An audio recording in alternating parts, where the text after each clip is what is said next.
Okay, so still on chapter 8 on probability. What we're looking at is the second section now. So it's 8.2 and it's called the fundamental principle of counting. Now, all this in blue, really important you need to take it down, but it's probably a lot of gibberish that doesn't make much sense until we go to the questions.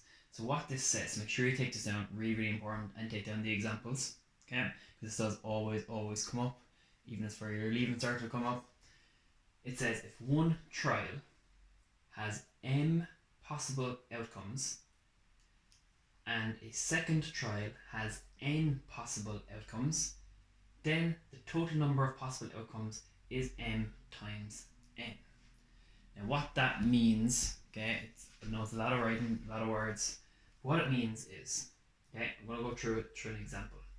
If you have a dice, so a die is rolled and a coin is flipped. Your die is your one trial. Okay, this is your first trial. So one trial, this is your die. If you roll a dice, how many possible outcomes do we have?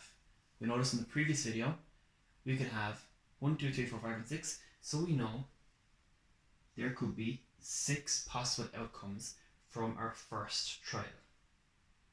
Now our second trial is flipping a coin. That is our second trial. We know when we flip a coin, it can either be a head or a tails. Okay, we're saying we can't land it perfectly on edge. It's saying it has to be either head or tails. So that is head or tail. So that is 2 outcomes. So it's saying here, if one trial, that's our dice, has n possible outcomes, we know a dice has 6 possible outcomes, and a second trial, that's our coin, has n possible outcomes, we know it has 2 possible outcomes, then the total number of possible outcomes, so we're being asked how many possible outcomes are there, is m, which we figured out was 6, and n, which was 2. Multiplying together, there are 12 outcomes for rolling a dice and for flipping a coin. So example, one of the outcomes could be you could get, so for example, you could get a 2 and a tail. That's one of your outcomes. Instead of writing them all out though, this is a much easier and quicker way. That's why we like it. Okay. Now the same thing. Okay, we had something very similar to this where we had to pick our main course and our dessert, and we found there were 6 possible different outcomes you could pick between the pizza and the chicken and the fish, and then your cake and your pie for your dessert. But this one is much, and you know in restaurants that the menus can be massive. There can be loads and loads and loads of choice. Okay, I'm asking you, from a starter, whatever pizza you want, whatever dessert you want, and whatever drink you want, how many different outcomes are there? So for example, I'm going to draw one of the outcomes with my blue marker. You could pick garlic bread, so you can only pick one in each. You could pick garlic bread, you could pick a ham pizza, you could pick cake as a dessert, and you could pick water. That's only one outcome. Okay? How many outcomes are there in total? So again, hopefully you can use this multiplication, the fundamental principle of counting, in your first trial. So here we had only 2 trials. We had rolling the dice and flipping a coin.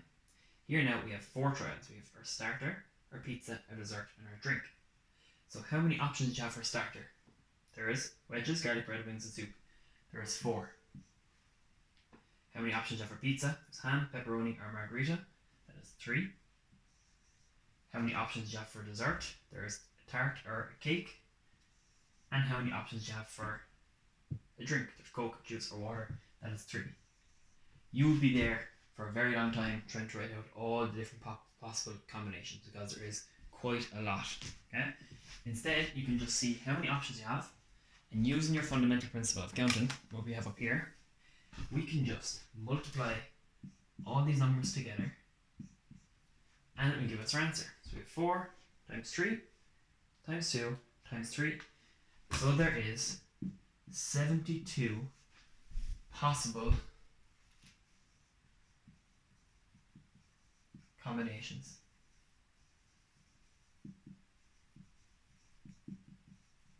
For this menu.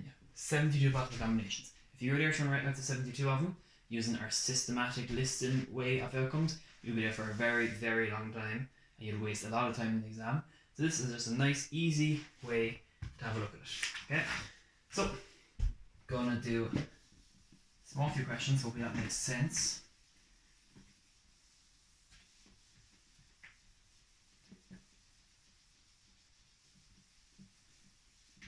Okay, so on page 124, okay, I'm going to start with question 1. Okay, if you want to give it a go for it yourself. Okay, start with question 1. Question 1 says, a cafe has 6 types of coffee in 3 sizes. How many different choices of coffee are there? So there's 6 types of coffee. Okay, I don't drink coffee, so I don't know what different types it could be. It could be lattes, cappuccinos, whatever. Yeah, there's 6 different choices, and there's 3 different sizes. So you can probably get a small, medium, or a large. So there's 6 choices for your first trial, and there's 3 choices for your second trial. You multiply them together. There is 6, 12, 18 possible outcomes. 18 different choices. Okay? Now have a look at question 4. Okay, so try to do question 4 there.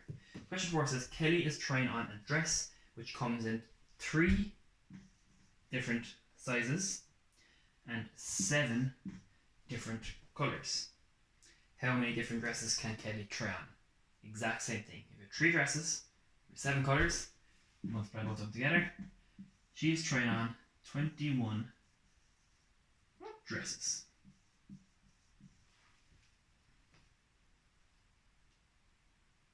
Okay, hopefully that makes sense. It's not too bad. What I want you to try now is on page 124. Can everyone give question 6? We'll go question 8 and question 13.